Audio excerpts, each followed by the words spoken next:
नमस्कार दोस्तों, आप सभी का स्वागत है कहानी आपकी और मेरी ग्रहों की ज़ुबानी यूट्यूब चैनल के ऊपर।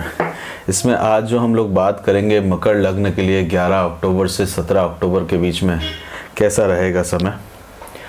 शनि आपके लग्नाधिपति हैं, मार्गी हो गए हैं। शनि इतने समय से वक्री चल रहे थे, जल्दी जल्दी काफ़ी तेज़ी से उनका कार्य चल रहा था। साथ के साथ में लग्न में ही बैठे हुए हैं, फर्स्ट हाउस में। शनि आपके फर्स्ट हाउस के अंदर में, मंगल जो है वो उनको दिग्बल हासिल होता है, क्योंकि दसम स्थान के अंदर में काल पुरुष की कुंडली के अंदर में मंगल को दिग्बल हासिल होता है। और शनि जो है जब वो वक्री अवस्था के अंदर में चलते हैं, वक्रत्व अवस्था में चलते हैं, तो उस समय वो मंगल के जैसा रिजल्ट्स लेके आते हैं।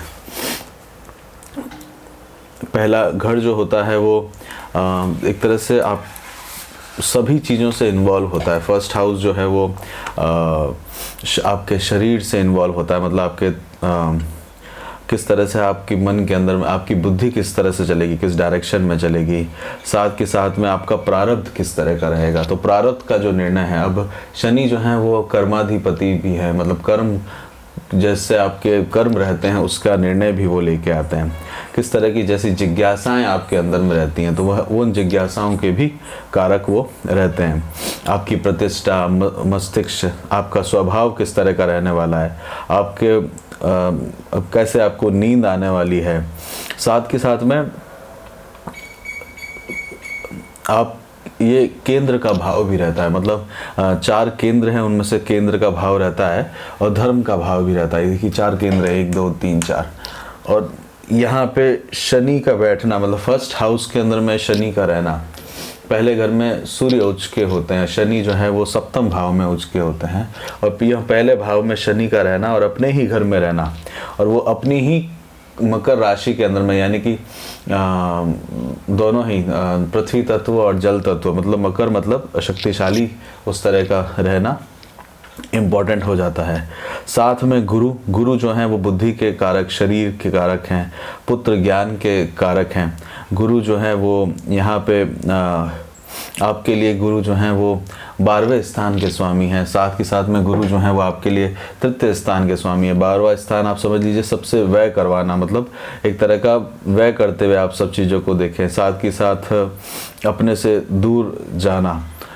और गुरु जो हैं वो 10वीं राशि के अंदर में, मतलब मकर राशि के अंदर में उनकी उतनी एनर्जी नहीं रहती, सबसे कम एनर्जी रहती है। 12 साढ़े 12% तक वो अपनी एनर्जी को दे पाते हैं। वक्री अवस्था में फिर भी उनका चेष्टा बल अधिक रहता है। अब वक्री नहीं है, अब वक्रत्व से अब सीधे की तरफ में जा रहे हैं। 18 तारीख को मार्गी हो जाएंगे गुरु भी। तो गुरु और शनि का एक तरह से, शनि जो है अपने ही घर में है, गुरु जो है वो अपनी नीच राशि में है, तो नीच भंग का योग यहाँ पे बनते हुए दिखेगा। दबाव अवश्य आपके बनेगा। देखिए शनि जो है दसम, 1 2 3, तीसरी दृष्टि आपके तृतीय हाउस के, मतलब पराक्रम भाव के ऊपर में देखेंगे। आपके कान के ऊपर में, हाथों के ऊपर में आप देखेंगे 1 2 3 4 5 6 7 8 9 10। दसम दृष्टि से वो आपके कर्म क्षेत्र के अंदर देखेंगे। आपका स्वभाव के ऊपर में आपका देखेंगे। दसम भाव जो है वो स्वभाव से भी देखा जाता है। किसी में उच्च पद में आप हैं, वहाँ पे आपके पास में कितने अधिकार हैं। तो शनि जो है वो अधिकारों की बात उतनी नहीं करते। शनि जो है वो अगर सूर्य होते हैं तो अधिकार की बात करते हैं। शनि जो है वो सबको अधिकार की बात नहीं रखते। अनुशासन कितना रहेगा, किस तरह से आप अनुशासित होने वाले हैं, तो शनि जो है अनुशासन की बात करते हैं, डिसिप्लिन की बात लेके आते हैं। और गुरु जो है उनकी पंचम दृष्टि 1 2 3 4 5, पंचम दृष्टि से गुरु देख रहे हैं गुरु राहु के ऊपर में। और पंचम स्थान के अंदर में, पंचम स्थान जो है बुद्धि का होता है।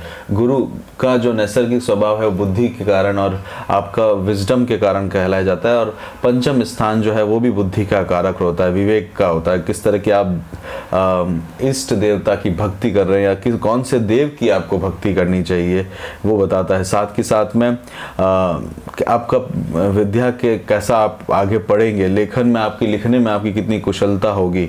और साथ के साथ में संतान के प्रति भी दुख और सुख की भी देखी जाती है। तो राहु यहाँ पे बैठे, राहु की 1 2 3 4 5 6 7 8 9 नवम दृष्टि से राहु, देखिए पाप ग्रह है राहु। राहु जो है वो शनि और गुरु को देख रहे हैं। तो शनि और राहु का वहाँ पे देखना मतलब आप समझिए कि इन सब से रिलेटेड जो है रिवर्स चलना, मतलब राहु जो है वो जिस चीज़ के कारक होते हैं उससे ऑपोजिट वो लेके जाते हैं। और पंचम स्थान के अंदर में राहु मतलब एक तरह से पितृदोष का भी कारक रहता है, क्योंकि राहु जो है वो पंचम स्थान के अंदर में बैठे हुए हैं। शुक्र के साथ में केतु बैठे हुए हैं, राहु की दृष्टि है शुक्र के ऊपर में। शुक्र जो है वो आपके लाभ के अंदर में है, तो लाभ होता रहेगा, पर लाभ को आप कितना उपयोग कर पाएंगे उसके अंदर में एक देखने वाली बात है। आपको वाहन का लाभ हो सकता है, सवारी से लेके या ट्रैवल करने से रिलेटेड आपको लाभ हो सकता है, प्रॉपर्टी से रिलेटेड लाभ करवा सकते हैं। केतु साथ में है तो मशीनरी वगैरह का भी लाभ हो सकता है। अचानक से आपको धन वगैरह भी प्राप्त करवाने का कार्य शुक्र और केतु वहाँ पे कर सकते हैं। शुक्र और केतु जो है, शुक्र अनुराधा नक्षत्र में है और केतु भी अनुराधा नक्षत्र में, दोनों अनुराधा नक्षत्र में, दोनों शनि के नक्षत्र के अंदर में आ रखे, तो उसके अंदर में मेहनत डिसिप्लिन जो है वो साथ साथ में लेके आता है। अनुराधा नक्षत्र मित्रता का है, मित्र जो है उसके आदि देव है और 11वां स्थान भी मित्रों से रिलेटेड है, यानी कि दोस्तों से रिलेटेड आपका समय व्यतीत होगा। सूर्य जो है वो नवम भाव में आए हुए हैं, पिता का घर कहलाता है सूर्य, और सूर्य भी जो है वो पिता के कारक होते हैं, आपके प्रताप के कारक होते हैं, लक्ष्मी के कारक होते हैं, शक्ति के कारक होते हैं। सूर्य जो है शनि की राशि में उतना इम्पैक्ट नहीं रहते। शनि की राशि में सूर्य का जो घर है वो अष्टम भाव में आता है, वहाँ से वो द्वितीय स्थान के अंदर में आए हुए हैं। देखिए अष्टम भाव से वो एक स्थान आगे, मतलब नवम भाव के अंदर में। तो मंगल और बुध भी वहाँ पे, चित्रा नक्षत्र के अंदर में है तीनों ग्रह, और एक तरह से ग्रह युद्ध भी एक तरह बनता है। मतलब इसके अंदर में मंगल जो है वो सेनापति हैं, राजा जो है वो सूर्य है, तो मंगल जो है उनका राजा के साथ अवश्य है, फिर भी एक तरह का मंगल जो है वो अपना प्रभाव वहाँ पे छोड़ते नहीं। मंगल जो है पराक्रम के स्वामी भी रहते हैं, भूमि के स्वामी रहते हैं, और भूमि के लिए प्रति जो है आपका शौक जो होता है, आपको रियल एस्टेट्स के प्रति बड़ा एक आकर्षण बना रहता है।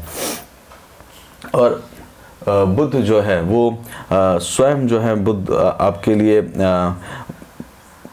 किस तरह के आप वचन बोलते हैं, किस तरह के आप बात बोलेंगे। देखिए मकर लग्न वालों के सेकंड हाउस में भी शनि की ही राशि रहती है, तो स्ट्रेट बोलना बहुत आपको पसंद रहता है। तो सूर्य, मंगल और बुध तीनों के तीनों साथ में आपके नवम भाव के अंदर में आए हैं। नवम भाव के त्रिकोण के भाव है, ये आपका तीनों जो है वो त्रिकोण के अंदर में चल रहे हैं, और यहाँ पे आपका अधिकार के लिए आपको लड़ना है, क्योंकि अधिकार के लिए आपको कार्य करने की आवश्यकता दिखेगी। अपने सूर्य बैठे हुए हैं तो अधिकार को रिप्रेजेंट करते हैं। साथ में संतोष आपको जब भी मिलेगा जब आपको पूरा अधिकार मिल जाएगा, तो उसके लिए कार्य करेंगे। मंगल अस्त अवस्था में है, बुध भी अस्त अवस्था में है, तो वो आप देखेंगे। और मंगल जो है 1 2 3 4 गुरु की राशि के अंदर में देख रहे हैं, गुरु इस समय लग्न में बैठे हुए हैं। और 1 2 3 4 5 6 7 8 अष्टम भाव से माता के स्थान में मंगल की दृष्टि है। साथ के साथ में अगर आप ज़मीन जायदाद से या कोई घर का नया निर्माण करना चाहते हैं या घर के लिए कार्य करना चाहते हैं, तो वहाँ पे भी मंगल की दृष्टि आ रखी है। इंटेंसिटी कम है बट फिर भी वहाँ पे आपको कार्य करना है। तो ये आपका भाग्य का स्थान है, सुख का स्थान है, सुख और भाग्य का स्थान के ऊपर में है।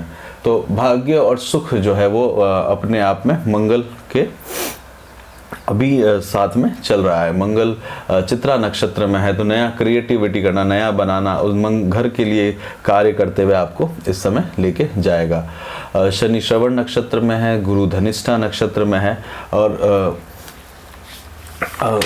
गुरु और शनि का जो मिलाप रहता है वो एक तरह से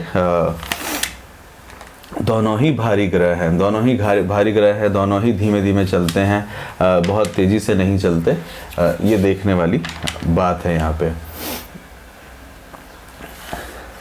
शनि के लिए अगर आप चाहे, शनि के कारण थोड़ा सा कोई बहुत ज़्यादा परेशान चल रहे हैं, तो उड़द की दाल रहती है, काले तिल रहते हैं, इनका दान देने से आपको फ़ायदा मिल सकता है। काले तिल खाने से भी आपको फ़ायदा मिल सकता है। अगर आप काले तिल स्वयं खाते हैं या जामुन वगैरह काले रंग की वस्तुओं को खाते हैं तो उससे भी आपको फ़ायदा देखने को मिलेगा, क्योंकि थोड़ा सा दबाव इस समय बना रहता है।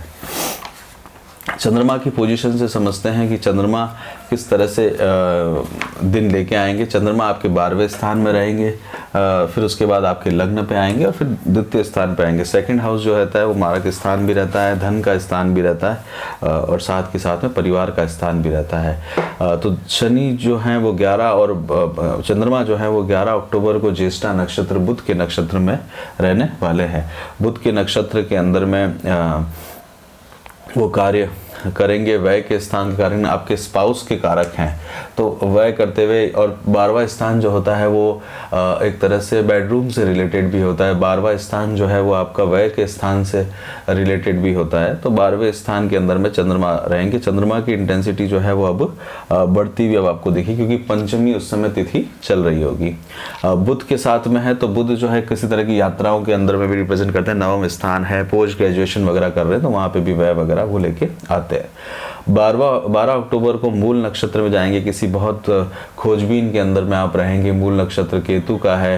धन को लाभ प्राप्त करने के लिए आप किसी खोजबीन में रहेंगे। बड़े भाई बहनों के प्रति आप देखेंगे, वहाँ पे आपको कुछ खोजबीन में आप इन्वॉल्व रहने वाले, मित्रों के ऊपर में इन्वॉल्व रहने वाले हैं। धनु राशि में है, गुरु लग्न के अंदर में बैठे हुए हैं तो 12वें स्थान में रहेंगे। गुरु जो है वो मार्गी अवस्था की तरफ में जा रहे हैं, तो इस समय थोड़ा एक स्टेशनरी होते हुए दिखेंगे आपको, वो अपनी जगह पे स्थिर होते हुए दिखने वाले लगेंगे। 13 अक्टूबर को पूर्वाषाढ़ा नक्षत्र में जाएंगे, शुक्र के नक्षत्र में जाएंगे। शुक्र आपके लिए कारक ग्रह है, लाभ स्थान में है, तो इस दिन 13 तारीख को पूर्वाषाढ़ा नक्षत्र में रहेंगे 13 अक्टूबर को। और पूर्व से जो आपने जो प्लानिंग करी है उसके ऊपर में काम होगा। तो ये जो 11-12 तारीख है वो थोड़ी सी मुश्किल रहते हुए फिर आप उसमें आगे की तरफ में बढ़ते हुए देखेंगे। शुक्र के संबंधों में आपको आगे बढ़ते हुए रिजल्ट मिलना शुरू होंगे। शुक्र के कारण पूर्वाषाढ़ा लग्न के ऊपर में चंद्रमा आए। देखिए चंद्रमा लग्न में होते हैं तो मान अपमान के प्रति ध्यान देना होता है। स्पाउस के मान अपमान का भी विशेष करके ध्यान देने की जरूरत होती है। चंद्रमा लग्न पर फर्स्ट हाउस में आते हैं, केंद्र के अंदर में आते हैं, तो केंद्र में पाप ग्रह जो है वो पापत्व भूल जाते हैं और अब शुभ ग्रह जो है वो शुभत्व का जो है उसमें वो भूल जाते हैं। मतलब उनमें थोड़ा नेगेटिव, जैसे गुरु जैसे ग्रह आ जाए तो अभिमान जग जाता है, ढीलापन आ जाता है। और गुरु जैसे ग्रह कारक भाव नाशक भी रहते हैं शनि की राशि के अंदर में। वैसे ही सेम जो है वो शनि जो है, मतलब गुरु जो है अगर कारक भाव नाशक फर्स्ट अपने घर में रहते तो उस घर का थोड़ा सा नाश कर देते हैं, और शनि की राशि में हो तो विशेष करके देखा जाता है। 14 अक्टूबर को देखेंगे उत्तराषाढ़ा नक्षत्र में सूर्य के साथ में रहेंगे। सूर्य आपके भाग्य स्थान पे हैं, यात्रा के अंदर में पिता के कारक में हैं, तो वहाँ पे आपको वो अपना समय जो है वहाँ पे आपको समय जाएगा। उत्तराषाढ़ा नक्षत्र मतलब स्वयं विजय के बाद का जो समय रहता है, तो जो आप 13 तारीख को कार्य करेंगे उसका रिजल्ट जो है वो 14 तारीख को आपको देखने को मिलेगा। अधिकारवश जो है वैसा कार्य जाएगा। हो सकता है किसी अधिकार के लिए आपका लाभ प्राप्त करने के लिए आप 13 तारीख को लड़े और 14 तारीख को आपका जो है अधिकार मिलते हुए आपको दिखे। 15 तारीख को श्रवण नक्षत्र में रहेंगे, लग्न पर रहेंगे चंद्रमा, और 16 तारीख को धनिष्ठा नक्षत्र के अंदर में मूवमेंट उनका होगा। धनिष्ठा नक्षत्र और श्रवण नक्षत्र के अंदर में गुरु और शनि जैसे दोनों बड़े ग्रह बैठे हुए हैं। शनि और चंद्रमा की युक्ति को जो है विष योग कहते हैं, तो किसी तरह का वाणी के अंदर में ध्यान देखें, क्योंकि आपकी सेकंड हाउस में राशि जो है वो शनि की ही है, और चंद्रमा जो है सप्तम भाव के स्वामी है, पार्टनरशिप वगैरह के अंदर में इन्वॉल्व रहते हैं। 16 और 17 तारीख को 16 तारीख को धनिष्ठा नक्षत्र में जाएंगे। प्रॉस्पेरिटी को गेन करने के आप करेंगे, पांचों तरफ से आपका मन करेगा कि इसको लिया जाए। मंगल का सपोर्ट आपको रहेगा। मंगल आपके जो है वो लाभ स्थान के अंदर में बैठे हुए हैं। मंगल जो है माफ़ करेगा आपके भाग्य के अंदर में बैठे हुए हैं, तो भाग्य का सपोर्ट आपको देखने को मिलेगा। अगर पौत्र वगैरह है तो वहाँ से आप लाभ लेने का कोशिश करेंगे। राहु की दृष्टि अवश्य बनी रहेगी, राहु को इग्नोर मत करिएगा। राहु के कारण अगर आप बाहर किसी जानवर, कुत्तों को विशेष करके अगर आप दूध रोटी देते हैं तो वो बेनिफिशियल रहेगा आपके लिए। 17 अक्टूबर को शतविशा नक्षत्र में रहेंगे। कृतिका कार्तिक मास का प्रारंभ भी होगा, इस समय सूर्य का मूवमेंट होगा, सूर्य जो है आपके सब 10वें स्थान में आएंगे, तो वो एक एनर्जी अलग से आपके लिए लेके आएंगे। हालांकि यहाँ पे नीच के होंगे, बट आपको अधिकारों के अंदर में काफ़ी फायदा देखने को मिलेगा। 17 अक्टूबर को शतभिषा नक्षत्र के अंदर में जाने वाले हैं। शतभिषा नक्षत्र जो है वो राहु का ही नक्षत्र है, तो सेहत का थोड़ा सा ध्यान दीजिएगा, क्योंकि आपके द्वितीय स्थान के अंदर में इनका मूवमेंट होगा। इस समय में घर परिवार के साथ में समय बिताते हुए आप दिखेंगे, साथ के साथ में खान पान के प्रति आपका समय व्यतीत होता हुआ दिखेगा। विशेष पर्व अगर देखे जाएं तो विशेष पर्व जो है वो आपके लिए रहेंगे 14 तारीख को दुर्गा अष्टमी है, इस दिन आप कर सकते हैं, आपको बेनिफिशियल रहेगा क्योंकि राहु पंचम स्थान के अंदर में है। और दशहरा जो है या विजयदशमी जिसे कहते हैं या आयुध पूजा जिसे कहते हैं, आयुध की पूजा करी जाती है, इसमें वो 15 तारीख को रहेगी। 17 तारीख को कार्तिक मास प्रारंभ हो रहा है। अगर आप सुबह बहुत जल्दी उठ के आलस ना करके स्नान करते हैं तो वो आपके लिए बेनिफिशियल है और आपके कर्म स्थान के अंदर में वो आपको बहुत बेनिफिट लेके आएगा। विशेष करके हेल्थ के लिए बात करी जाए तो हेल्थ के लिए आप देखेंगे तो हेल्थ का आपको ध्यान देने की थोड़ी ज़रूरत है, क्योंकि फर्स्ट हाउस में शनि और गुरु दोनों ही बैठे हुए हैं। एजुकेशन के अंदर में आपको अच्छा इस समय मिलेगा। सूर्य वहाँ पे 9वें स्थान के अंदर में है और मंगल भी साथ में है, तो वहाँ पे आपका भाग्य आपको सपोर्ट करेगा। जॉब के बारे में अगर प्लान कर रहे हैं तो जॉब के अंदर में आपके लिए ये समय जो है थोड़ा सा दबाव वाला दिखेगा। आपको शनि जो है वो 10वीं दृष्टि से कर्म स्थान में देख रहे हैं। बिजनेस के अंदर में आप प्रॉफिट लेना चाहते हैं तो वहाँ पे भी आपको थोड़ा सा फायदा मिलेगा। चंद्रमा के मूवमेंट से थोड़ा सा व्यय होते हुए अवश्य दिखेगा। सप्तम भाव का स्वामी जो है वह स्थान के अंदर में है और यहाँ से भी एक देखिए 1 2 3 4 5 6 छठे स्थान में है, तो ऋण लेने का इस तरह का ज़रूरत पड़ता है। विवाह के बारे में प्लान करें, शादी के बारे में प्लान कर रहे हैं तो ये समय आपके लिए ठीक दिख रहा है। लव मैरिज आप करना चाहते हैं तो उसके लिए राहु का सपोर्ट पूरा तरीके से आपको मिलेगा।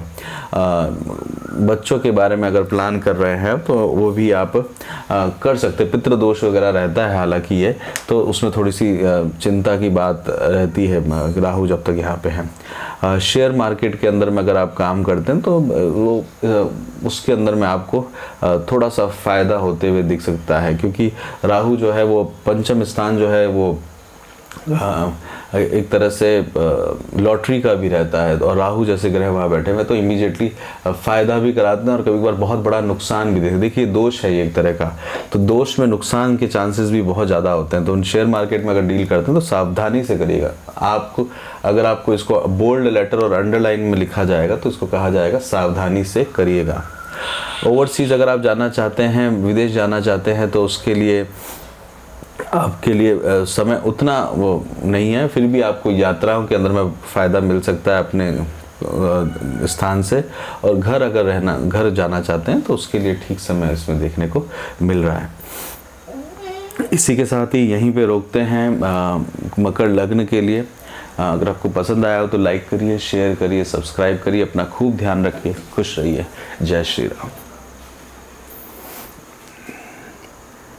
जय श्री राम।